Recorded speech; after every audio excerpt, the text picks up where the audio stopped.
zone without certain PPE compliance. Would that be something that you'd be interested in taking a look into a little bit further? Yeah, I mean, I only have two eyes, so. He's so depressed that he has the need. Yeah. He's like, damn it, we do need that. All right, let's see how George does here. Hey, this is. How's your day going? It's going good. So where'd you say you were calling from? Yeah, I'm calling with a company called. We haven't spoken before, actually. Just wanted to give you a quick ring. I saw your role over.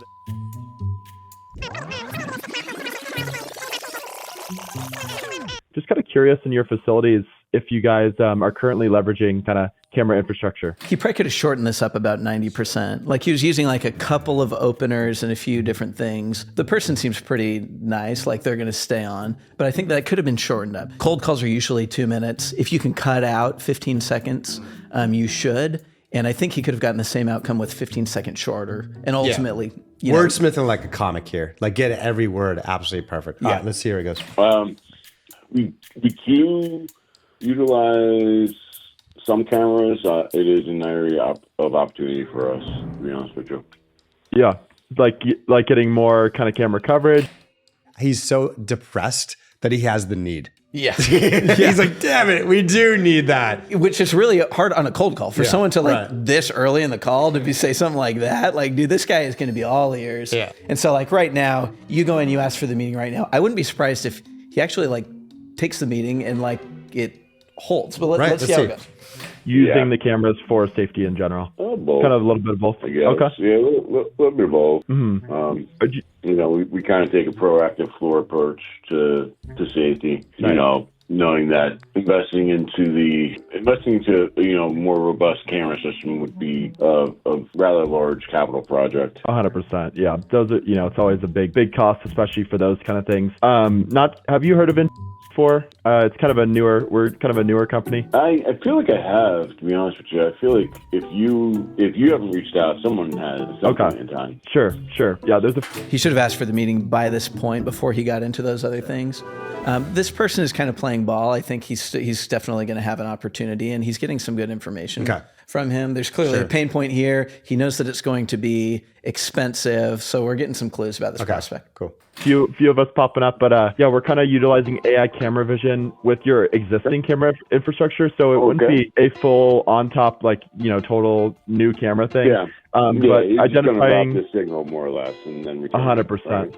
Yeah, basically. And basically what we do is, we have 50 use cases that our cameras identify, whether it be PPE compliance, vehicle pedestrian interactions, and things like that you'd be able to kind of get real-time alerts for. You mentioned kind of that proactive approach to safety. Do you guys currently, are you guys using kind of like a EHS management system for kind of near miss reporting and things like that right now? We are, yeah. We're using for all of that. That's housing all of our kind of our central repository for anything. This is objectively a good conversation. He's getting some good things. I would go into asking for the meeting first.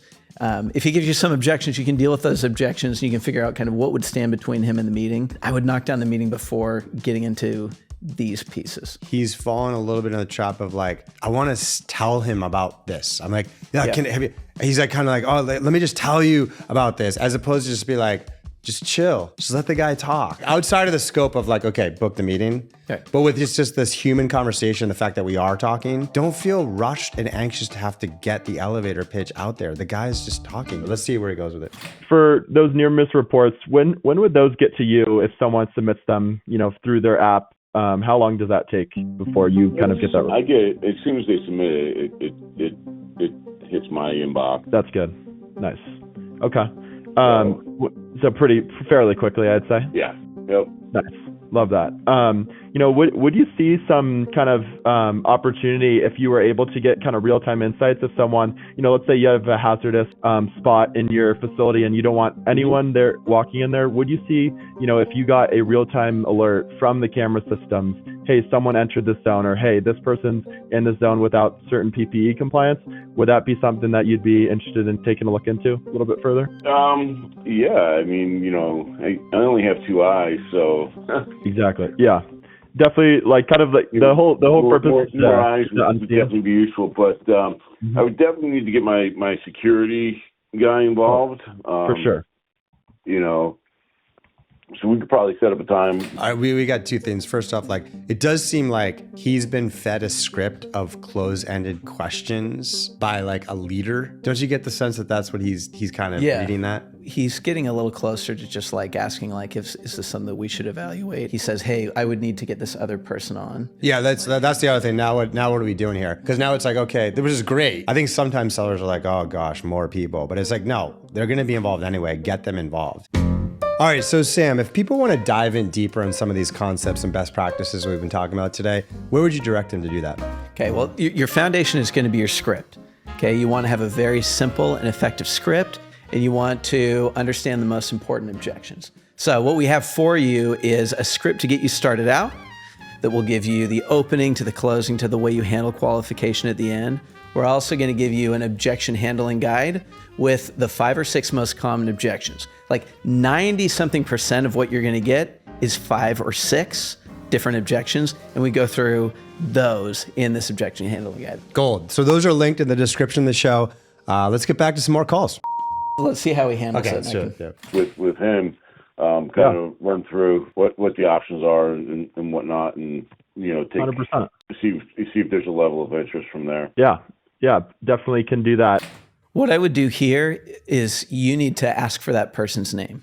When you ask for the person's name, you need to ask very confidently, like you're expecting to get it. Because if you're on a call with someone and they say, hey, I'm not the right person, you ask who is and you get the name, the conversion rates on those are like over 50%. Okay, so even if you lose this prospect and all else fails, as a backup, you could reach out to this person. You can say, hey, Chris told me that you were the person to reach out to about this. I'd love to jump on a call and chat about it. That was kind of like a big underlying theme 20, 30 years ago in Predictable Revenue by Aaron Ross. This is what we do. Who is the right person to talk to at your company? And it got overplayed in like the 2010 to 2015 era. Maybe it has a little resurgence, but in this case, like whenever it's contextually appropriate, it works very well. Well, yeah, and then in Predictable Revenue, the play was like the CEO down, and that works like magic. Yes. But what's interesting, and I don't know if this is just like a product of the times or what, but even referrals up. If you reach out to the wrong person and you need to reach out to their boss, the conversion rate on that is like over 50%, even if it's a referral up. So Predictable Revenue is all about the referral down. Obviously, that's magic. Referrals up work surprisingly well too. And like today with platforms that allow you to reach out to a lot of people, every time you reach out to the wrong person who says you need to reach out to someone else, you can run that play and it works surprisingly well. Okay, let's see how it handles it. Typically, we would schedule just like a 30 to 45-minute introduction. Yep. What would that be something that you could swing either later this week or sometime next week? Definitely up and whatever works best for you. Let me check Ross's schedule real quick and see if he's in the remainder of this week. Any tweaks on the ask while he's checking the schedule? Instead of saying 30 to 45, I would just say, hey, I would love to hop on for a few minutes. Mm-hmm. The person seems to be willing to set up a time for his coworker. I'll just say that's extremely unusual. Right. He's checking his calendar right now. It's this pretty is crazy. Gold. Yeah. And the other thing is, it sounds like maybe the person he's talking to isn't necessarily the right person who's a decision maker, but he clearly feels the pain of this and would be excited about it. And it sounds like he can look at his boss's schedule. All right, let's see what's happening. I am available tomorrow afternoon. Okay. Anytime afternoon. Let me just see his availability is. And you're Central Time, right? I am. Oh, this isn't in. Man, am I the only guy that's working the rest of this week? You know what? Let's just schedule something for tomorrow. Anytime after 11. Anytime afternoon. Okay. And you're Central Time, correct? I'm Eastern Time. Oh, Eastern Time. Okay. Anything afternoon, you said? Yep. Okay. Yeah, I could do 1 p.m. your time. Would that work? Yeah. Yep. Okay. And then just to confirm your email, I have food. Okay, why don't we pause it here? He got a good outcome by doing this. It worked out. This is another thing that could have been significantly shorter and arrived at the same outcome. What he could have said was instead, hey, would tomorrow at 2 work for you? And even if it doesn't, then they'll just respond with, no, it doesn't, but 1 does. And so this conversation can be maybe 10 seconds. If you say, hey, when do you have some time? They're like, I don't know, maybe next week. Okay, early or later next week. I could do it in the morning. Okay, what time in the morning? That can sometimes go on for minutes and you can lose them. The call to action is not, let me send you an email and get back to me with a good time. Let me send you an email and with my calendar and you can book it. When is a good time to meet? The call to action is like, why don't we talk about this at 2:00 tomorrow? Yeah, exactly. It just shortens up that you're going to arrive at the same outcome just like 5 times as fast. Yep. It's a game of seconds. And so this is a place where you can shave off a lot of seconds. It's just an easy, simple way to do that. All right, let's see. I'll close it out. Foods.com. Is that the right email or am I kind of off base there? I have No. Okay, that's a bad one. Okay. That's not a good one. Okay, that was nice. that was nice. It was good for him to suggest the email. If you suggest it, and if it's not, they will let you know. And the conversation is just very short and it's very efficient. But yeah, he said, "Hey, is this the right email to reach out to you?" He said, "No, and it's this." So excellent. Awesome.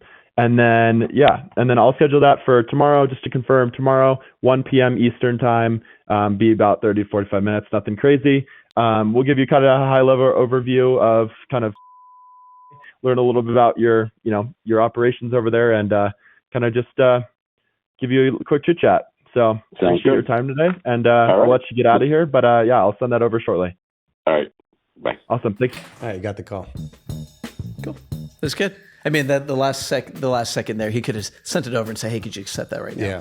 The hold rate on meetings set the next day are just significantly higher than others. If it gets to be more than a few days out, like it just drops down dramatically after about 4 days. And so I mentioned that I get the sense that this SDR has been coached with a script of a sequence of close-ended questions for some purpose. Probably qualification. Probably like a CRO or head of sales is like, I only want my AEs dealing with qualified stuff. So you got to make sure you confirm these 4 things. That's a little bit like contrarian to your methodology. How would you handle that objection for your own methodology? If I'm like, listen, I want them to have these 4 things answered. Otherwise, I don't want my A's dealing with that meeting. I would say you're still going to get to ask those things. Just set the meeting first. If you waste 2 minutes of a cold call trying to qualify the person and they lose interest, if you set the meeting without knowing that, you can set the meeting and then say, "Hey, just a few questions before we meet." They will never hang up on you. So then you can figure out those questions. And then if you figure out